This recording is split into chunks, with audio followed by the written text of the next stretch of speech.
नमस्कार साथियों, आपका स्वागत है हमारे चैनल डीएस ऑफिशियल शिक्षा पर। दोस्तों, आज हम हमारे देश का जो है बजट पेश हुआ है, तो आइए इसके बारे में कुछ चर्चा करते हैं और देखते हैं कि बजट की क्या विशेषता है, किस वर्ग को ध्यान में रखकर इस बजट को बनाया गया है। तो जैसा कि आप लोग देख रहे हैं, पहले युवा वर्ग पर विशेष ध्यान देते हुए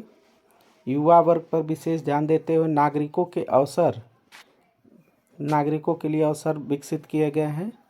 रोजगार सृजन में वृद्धि की गई है। रोजगार सृजन में वृद्धि करेगी ये जो बजट है, और सुदृढ़ और स्थिर बृहत आर्थिक वातावरण इससे तैयार होगा।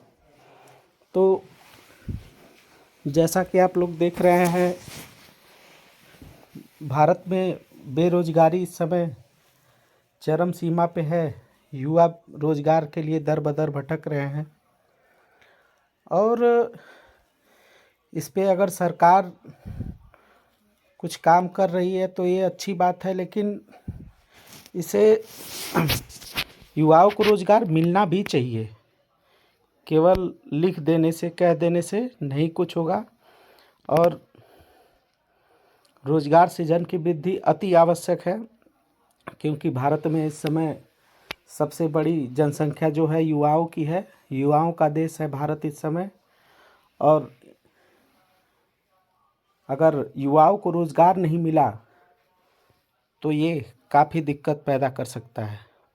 इस पर हमारी सरकार ने काम किया है। इसके बाद सप्तर्षि 7 प्राथमिकताएं इन्होंने दर्ज की है, जिसमें जो है गरीब मजदूर को जो है समावेशी विकास पर ध्यान दिया है। समावेशी विकास करेंगे। उसके बाद अंतिम छोर तक पहुंचना, मतलब रोड का जो इस समय हमारे देश में जो है एक्सप्रेसवेज वगैरह बन रहे हैं, उससे अंतिम छोर तक बहुत ही अच्छे जो है इस इंफ्रास्ट्रक्चर पे काम होगा, और जो है हमारे देश में जो है अच्छे अच्छे रोड देखने को मिलेंगे। इसके बाद है युवा शक्ति। इसकी अभी हम बात कर रहे थे, युवा शक्ति। तो युवाओं की शक्ति पे जो है इन्होंने विशेष ध्यान दिया है। फिर वित्तीय क्षेत्र, जहाँ पे हमारा उद्योग हो गया, एमएसएमई, लघु उद्योग, बृहद उद्योग जो भी हो गया, इस पे भी सरकार ध्यान दी है। हरित विकास पे भी ध्यान दिया है, मतलब वातावरण को जो है इको फ्रेंडली बनाना, पेड़ पौधों की वृद्धि करना, और जो है स्वच्छता का भी ध्यान दिया जाएगा। उसके बाद है क्षमता का उभरना, जो आत्मनिर्भर भारत का जो है, जिसके तहत सरकार काम कर रही है, और कौशल विकास योजना के तहत ट्रेनिंग दिलवा रही है, इस पर भी ध्यान दिया गया है। और अवसंरचना और निवेश, मतलब निवेश सेक्टर और अवसंरचना सेक्टर में भी सरकार निवेश कर रही है। और ये जो अमृतकाल होगा जो है देश के लिए, क्योंकि भारत जो है अपना 75वां स्वतंत्रता दिवस मनाने वाला है। तो आगे देखिए, इसमें कृषि और सहकारिताओं में क्या है। तो कृषि और सहकारिताओं में है कि डिजिटल सार्वजनिक अवसंरचना निर्माण, किसानों के लिए सुलभ, समावेशी और शिक्षाप्रद समाधान। यानी किसानों के लिए जो है अवसंरचना जो हो गए, या फिर किसान अपनी खेती को कितना डिजिटलाइज कर दे, इस पर ध्यान दिया जाएगा। किसानों को जो है विकास, उनको कृषि संबंधी शिक्षा और समाधान प्रस्तुत किया जाएगा, उनको जो है सहायता की जाएगी, उनको टेक्नोलॉजी से भी जोड़ा जाएगा। इसके बाद है कृषि वर्धक कोष की स्थापना। कृषि वर्धक कोष की स्थापना करेंगे, और इसके तहत जो है ग्रामीण क्षेत्रों में नवाचार स्टार्टअप को प्रोत्साहित करेंगे। तो ग्रामीण क्षेत्र में जो नवाचार है, नए इनोवेशन है, इसके लिए प्रोत्साहित किया जाएगा। और ANB बागवानी स्वच्छ पौधा कार्यक्रम, मतलब बागवानी और स्वच्छ पौधा कार्यक्रम है। इस पे जो है उच्च मूल्य की बागवानी फसलों का उत्पादन बढ़ाने के लिए जोर दिया जाएगा। मतलब जैसे भारत में एक पारंपरिक खेती है, उससे हटकर जो है उच्च मूल्य के जो मतलब फसल हैं, जिससे किसान के पैदावार से जो है उसकी आमदनी बढ़े, उस पे जोर दिया जाएगा। और लक्षित अधिनियम अध्ययन, यानी जो है पशुपालन, डेयरी कार्य, मत्स्यिकी, मछली पालन के क्षेत्र में 20 लाख करोड़ का कृषि ऋण आवंटन जो है सरकार दे रही है। इसके बाद जो है भारत को मिलेट का वैश्विक केंद्र बनाएगी, जिसमें जो है अनुसंधान को बढ़ावा दिया जाएगा। और IIMR जो है हैदराबाद की सहायता से दिया जाए, तो IIMR जो है वो हैदराबाद की सहायता से एक सरकार जो है फंक्शन चलाने जा रही है, जिसका नाम है श्री अन्न। श्री अन्न के तहत जो है वो अपना कार्य करेंगे। इसके बाद जो है फिर नेक्स्ट है व्यापक रूप से उपलब्ध भंडारण क्षमता की स्थापना, यानी जो सरकार किसानों से अनाज खरीदती है उसको भंडारण की जो है व्यापक क्षमता करेगी, जिससे उपयुक्त समय पर किसानों को जो है किसानों को समर्थ बनाकर और उसमें पारिश्रमिक बढ़ाए। मतलब किसान के लिए ये बहुत ज़्यादा उपयोगी होगा अगर उनके अन्न भंडारण जो सीमा होगी वो अगर अनुकूल होगी, उनके अनाज के अनुकूल होगी, जिससे अनाज भीगे सड़े गले नहीं, इस पर भी सरकार ध्यान देगी। और कृषि क्षेत्र में जो है फाइनेंशियल ईयर 2022 में सरकार जो है देखिए 186 करोड़ रुपए खर्च कर रही है कृषि क्षेत्र में। पहले की तुलना में ये थोड़ा ज़्यादा है। और खाद्यान्न उत्पादन जो फाइनेंशियल ईयर 2022 में हुआ है वो सरकार के हिसाब से 310 जो है मिलियन टन उत्पादन हुआ है इस बार। तो आत्मनिर्भर भारत में जो है विशेष बल मिला है। और फिर इसके बाद स्वास्थ्य के क्षेत्र में देख लेते हैं सरकार ने क्या बजट पेश किया है, इसमें क्या इसकी विशेषताएं रहेंगी। तो 157 माफ़ करिएगा 157 नए नर्सिंग कॉलेजों की स्थापना करेगी सरकार। 157 नए नर्सिंग कॉलेज बनेंगे। और सिकल सेल एनीमिया उन्मूलन मिशन जो है शुरू होगा, यानी एनीमिया उन्मूलन जो है मिशन शुरू होगा। हमारी महिलाओं को, माताओं को जो है एनीमिया का जो रोग होता है उससे जो है दूर करने के लिए सरकार इस पे बहुत पुरजोर के साथ काम करेगी। और इसके बाद फार्मास्यूटिकल विकास के लिए अनुसंधान को बढ़ावा देने हेतु नया कार्यक्रम शुरू करना, यानी फार्मास्यूटिकल बढ़ावा के लिए नया कार्यक्रम शुरू होगा। ICMR की चुनिंदा प्रयोगशालाओं में सुविधाओं के जरिए सरकारी और निजी संयुक्त चिकित्सा अनुसंधान को प्रोत्साहित करेगी। यानी चिकित्सा के क्षेत्र में जो है ICMR जो है काम करेगा और प्रयोगशालाओं के जरिए जो है सुविधा उत्पन्न करेगा। तो इस साल जो है हेल्थ पे जो है सरकार स्वास्थ्य और शिक्षा दोनों पे जोर दे रही है, जिसमें फाइनेंशियल ईयर 2023 में 2.1 लाख करोड़ और 2.9 लाख करोड़ जो है खर्च करेगी। और शिक्षा और कौशल में क्या होगा कि जिला शिक्षा और प्रशिक्षण संस्थानों के जरिए शिक्षक प्रशिक्षण का पुनरुद्धार होगा। बच्चों और किशोरों के लिए राष्ट्रीय डिजिटल पुस्तकालय की स्थापना होगी। राष्ट्रीय डिजिटल पुस्तकालय जो है बनेंगे। और पंचायत और वार्ड स्तरों पर पुस्तकालय खोलने के लिए राज्यों को प्रोत्साहित करना, ये भी सरकार का हमारे जो है एजेंडा है कि पंचायतों और वार्डों के स्तर पे जो है पुस्तकालय खोले जाएं और उसको राज्य स्तर पर प्रोत्साहित जो है किया जाए। इसके बाद आइए छठे पेज पे देखते हैं। तो ग्रामीण घरों में पेयजल कनेक्शन, ग्रामीण जो हमारे ग्रामीण इलाके हैं उन घरों में जो है पेयजल कनेक्शन की जो सुविधा है वो सरकार जो है उपलब्ध कराएगी। उसके बाद पीएम जो है किसान के तहत 11.4 करोड़ से अधिक किसानों को 2.2 लाख करोड़ की नकदी अंतरण करेगी, यानी 2.2 लाख करोड़ की नकदी अंतरण भी करेगी। और इसके साथ PMSBY के तहत जो है 44.6 करोड़ व्यक्तियों को बीमा कवर भी मिलेगा, यानी फसल बीमा जो होता है उसका कवर भी मिलेगा। और SBM के तहत 11.7 करोड़ की पारिवारिक शौचालय बनाए जाएंगे, यानी 11.7 करोड़ जो शौचालय होता है वो बनेगा। और 47.8 करोड़ PM जन धन बैंक खाते भी खोले जाएंगे। ये इतने सरकार का ये लक्ष्य है।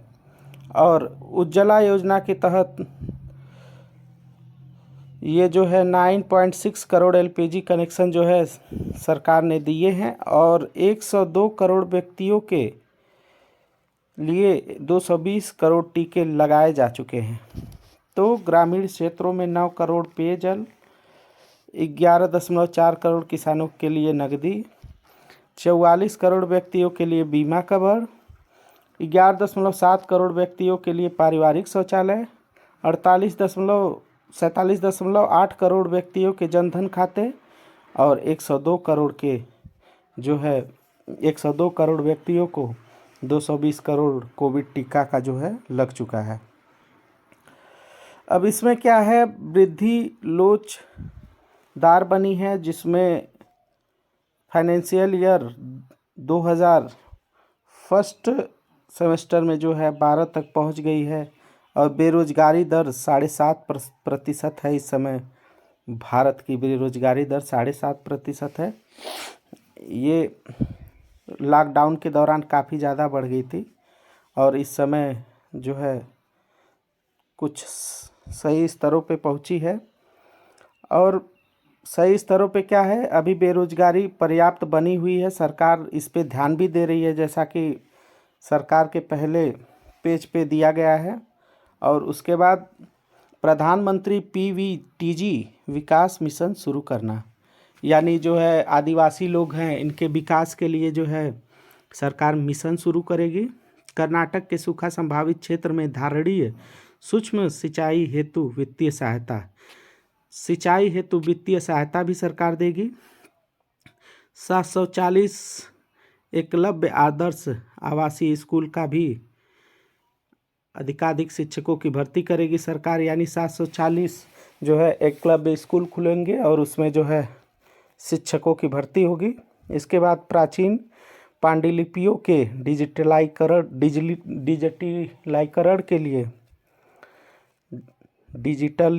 के लिए भारत सरकार श्री की स्थापना करेगी, यानी प्राचीन पांडुलिपियों के डिजिटलीकरण के लिए भारत सरकार श्री की स्थापना करेगी। श्री जो है एक ऐप होगा जिसके माध्यम से पांडुलिपियों को हम जो है पढ़ पाएंगे, अपने जो प्राचीन पांडुलिपियां हैं उनके पढ़ पाएंगे, उनके बारे में जान पाएंगे।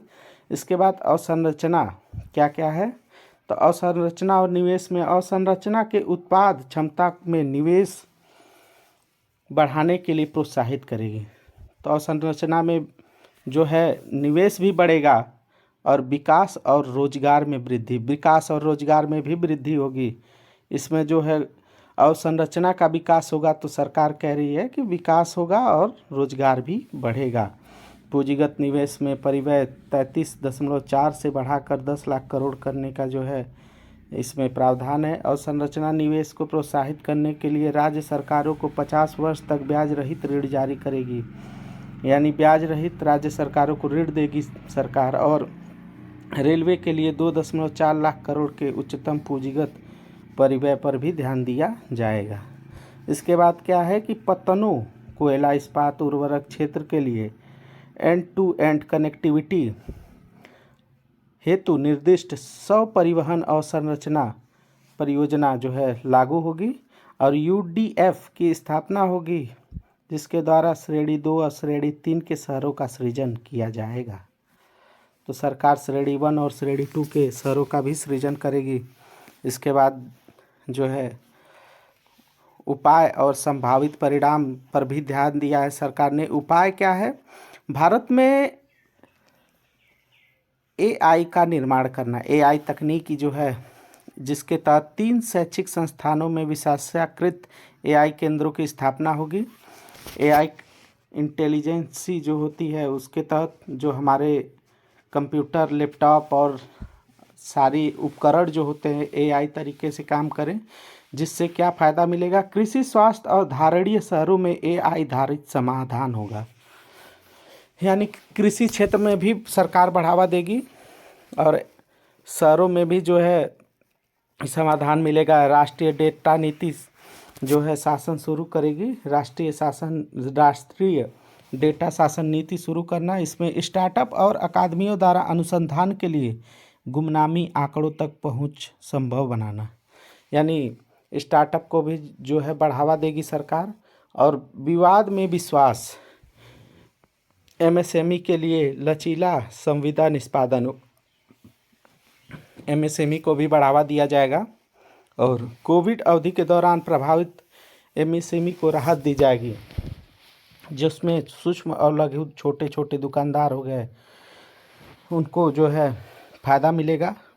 विवाद में विश्वास 2 में है सुगम और मानकीकृत समाधान स्कीम। सरकार और सरकारी उपक्रम के संविदात्मक विवादों को तेजी से निपटाने का कार्य भी करेगी। ई कोर्ट का चरण शुरू करना। सरकार जो है ई कोर्ट का चरण शुरू करेगी और कारागार न्याय प्रशासन की भी व्यवस्था करेगी। व्यावसायिक उद्यमियों और धर्मार्थ न्यासों के उपयोग हेतु एनटीटी डिजिलॉकर की स्थापना करेगी। व्यावसायिक परितंत्र के साथ दस्तावेजों का सुरक्षित ऑनलाइन संग्रह और साझा करना सुविधाएं बनाना है। और 5G सेवा आधारित एप्लीकेशन के विकास के लिए 100 प्रयोगशालाओं की स्थापना होगी। इसमें रोजगार की भी वृद्धि होगी, सरकार का मानना है। और प्रयोगशालाओं में निर्मित हीरा एलडीजी क्षेत्र में अनुसंधान और विकास के लिए घरेलू उत्पाद और प्रोत्साहित करने के लिए आयात पर निर्भर होगा। तो सरकार जो है हर क्षेत्र में जो है विकास पर ध्यान दे रही है और रोजगार पे।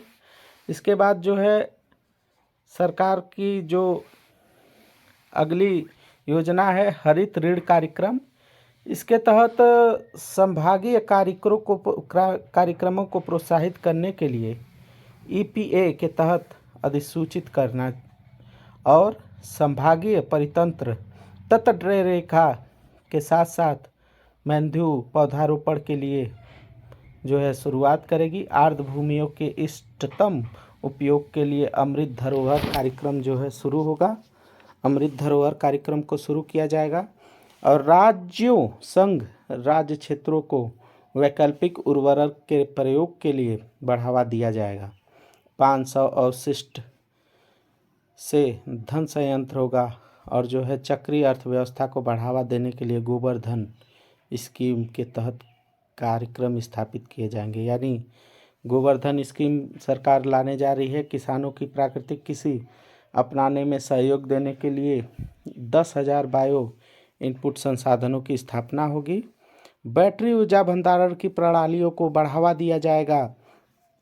ऊर्जा दक्ष परिवहन के लिए तटीय नौकावाहन को बढ़ावा देगी सरकार। और पुराने प्रदूषणकारी वाहनों को बदलने के लिए नए निधियाँ और कानून लाएगी। फिर अमृत पीढ़ी और युवा शक्ति, इसको आइए देखते हैं। तो PMKY 4.0 की शुरुआत होगी, जिसमें Covid, artificial intelligence, robotics, 3D मुद्रण आदि नए पाठ्यक्रमों का शुरुआत किया जाएगा। नए पाठ्यक्रम जो है ये शामिल किया जाएंगे हमारे कोर्स में। और इसके बाद पर्यटन क्षेत्र में बढ़ावा देने के लिए भी सरकार जो है कार्य कर रही है। इसके बाद यूनिटी और मॉल की भी स्थापना सरकार करवाएगी। राष्ट्रीय वित्तीय सूचना रजिस्टर की स्थापना होगी। जिसमें ऋण देने की दक्षता लाना और वित्तीय समावेश और वित्तीय स्थिरता को बढ़ावा देना। ऋण किसको दिया जाए, किसको न दिया जाए, इस पे भी सरकार कार्य करेगी और ऋण को भी देगी। महिला सम्मान बचत पत्र को 2 लाख तक की राशि जमा करने की सुविधा होगी। इसके बाद वरिष्ठ नागरिकों के लिए भी लाभ है, जिसमें वरिष्ठ नागरिक बचत योजना के लिए अधिकतम जमा राशि 15 लाख से 30 लाख कर दी गई है। अन्य पहले क्या है, GIFT जो है व्यावसायिक क्रियाकलापों को बढ़ावा देने के लिए एक पहल है, और प्रतिभूति बाजारों में शैक्षिक प्रमाण पत्र देकर अधिक प्रशिक्षित व्यवसायी तैयार करना है। MSME के लिए ऋण की गारंटी भी सरकार देगी, जिसमें 2 लाख करोड़ के अतिरिक्त संपार्थिक मुक्त गारंटी युक्त ऋण प्रदान करने के लिए संभावित स्कीम जारी करेगी। और राजकोषीय प्रबंधन क्या है, तो 50 वर्ष का ब्याज मुक्त ऋण सरकार जो है राज्यों को प्रदान करने जा रही है। तो जिस वर्ष 2023-24 के भीतर पूंजीगत व्यय पर खर्च किया जाना है, राज्य को ऋण और आंशिक भाव वास्तविक पूंजीगत व्यय बढ़ाने की शर्त पर दिया जाएगा। परिव्यय के हिस्से में राज्यों द्वारा शुरू किए गए अनेक सुधार संबंध होंगे। इसके बाद है राज्यों के लिए राजकोषीय घाटा GDP 3.5% से 0.5% विद्युत क्षेत्र में सुधार के लिए संबंध किया जाएगा। तो विद्युत क्षेत्र में भी कार्य किए जाएंगे। और राजकोषीय समेकन वर्ष 2025-26 तक राजकोषीय घाटे जो है 4.5% से नीचे का लक्ष्य रखा गया है। इसके बाद जो है आइए देखते हैं राजकोषीय समेकन के मार्ग पर संघ सरकार। देखिए राजकोषीय समीकरण पर जो है प्राइमरी डेफिसिट क्या है, फेशल डेफिसिट क्या है, रेवेन्यू डेफिसिट क्या है। इसके बाद GST मासिक राजस्व लगभग 1.5 लाख करोड़ के आसपास बना रहा, यानी 2019 से 2022 तक लगभग बराबर ही था।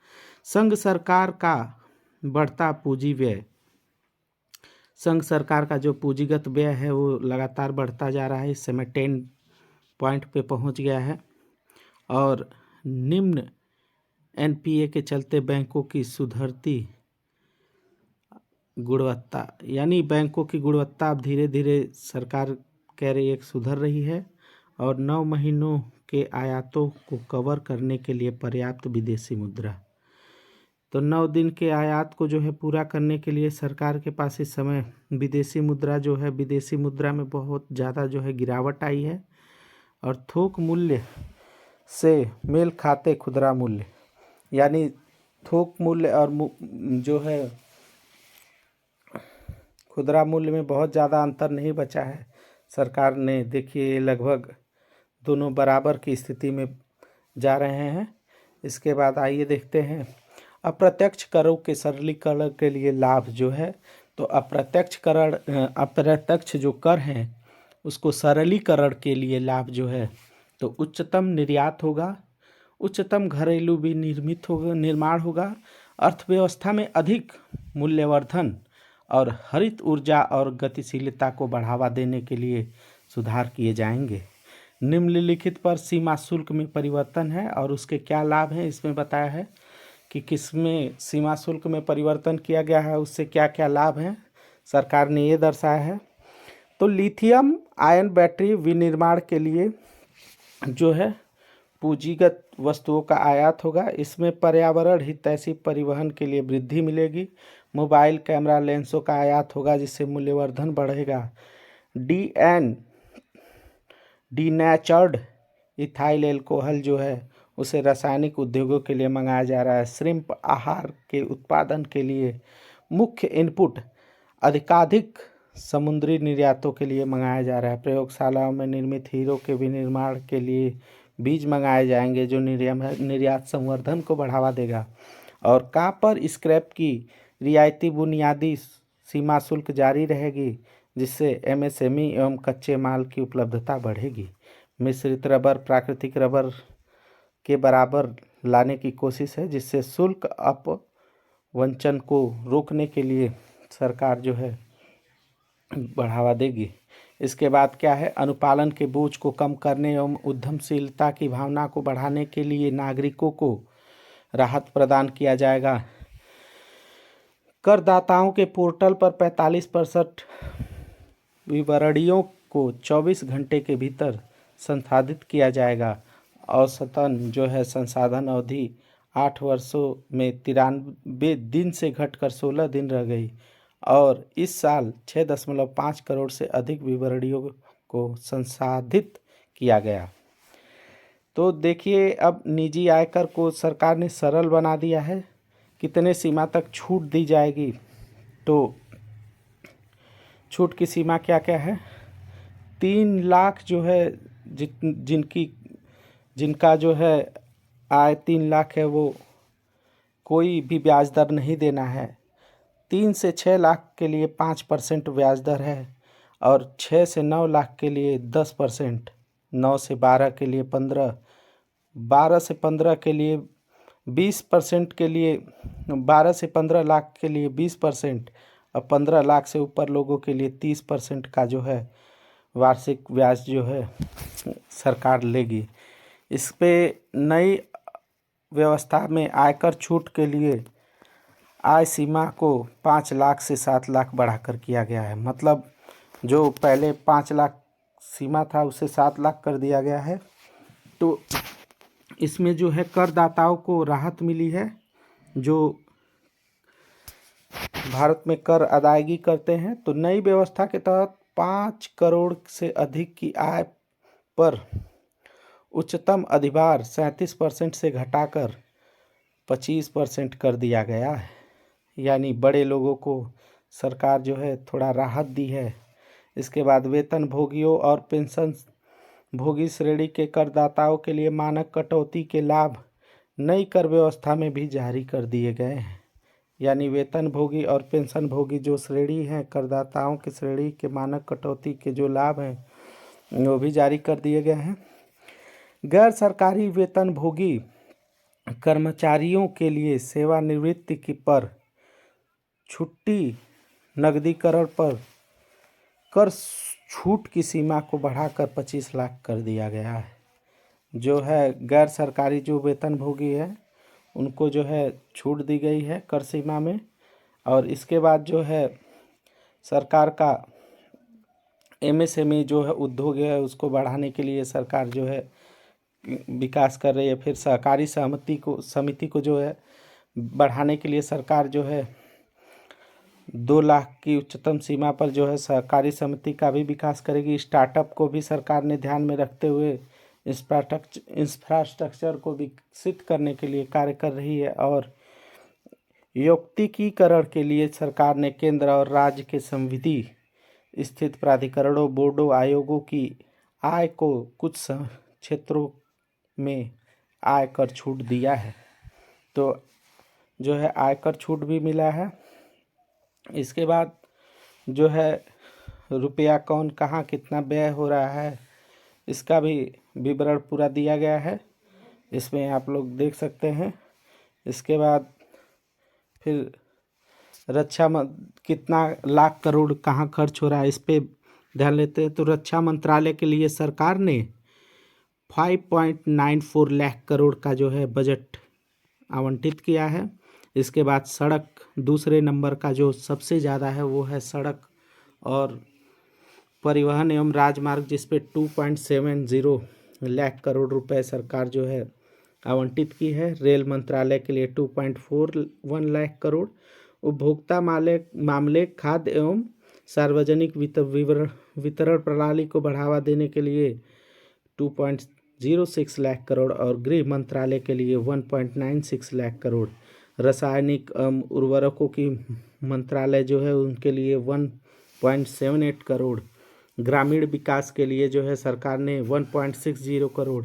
कृषि एवं किसान को जो है बढ़ावा देने के लिए 1.25 करोड़ और संचार को बढ़ावा देने के लिए संचार मंत्रालय को जो है 1.23 करोड़ का बजट आवंटित किया गया है। तो शीर्ष पे जो है रक्षा मंत्रालय है, नंबर 2 पे जो है हमारा सड़क एवं परिवहन मंत्रालय, उसके बाद रेल मंत्रालय, उसके बाद उपभोक्ता मामले एवं सार्वजनिक वितरण मंत्रालय, फिर गृह मंत्रालय और इसके नीचे फिर सबसे लास्ट में है संचार विभाग। तो संचार मंत्रालय को जो है कार्य दिया गया है। फिर इसके बाद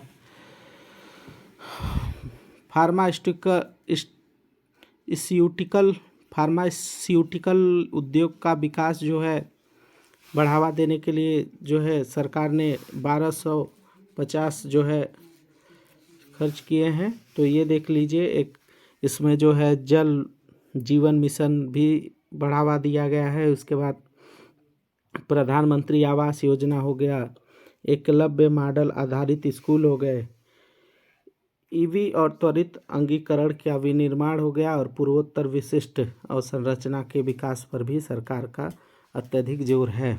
इसके बाद राजस्व प्राप्तियाँ क्या हैं, तो फाइनेंशियल ईयर 2024 तक जो है 26.3 है, और पूंजीगत प्राप्तियाँ हैं 18.7, राजस्व व्यय जो है वो 35.0 है, और प्रभावी पूंजी जो है वो 13.7 है। इसके बाद बस यहीं तक का बजट था। तो जो है सरकार ने हमारे युवाओं के रोजगार पे बल देने के लिए, रोजगार सृजन के लिए कार्य कर रही है, और ये ज़रूरी भी है हमारे युवाओं के लिए कि वो, अगर युवा सशक्त होगा तो वो देश के विकास में बहुत बड़ा अपना योगदान प्रस्तुत करेगा।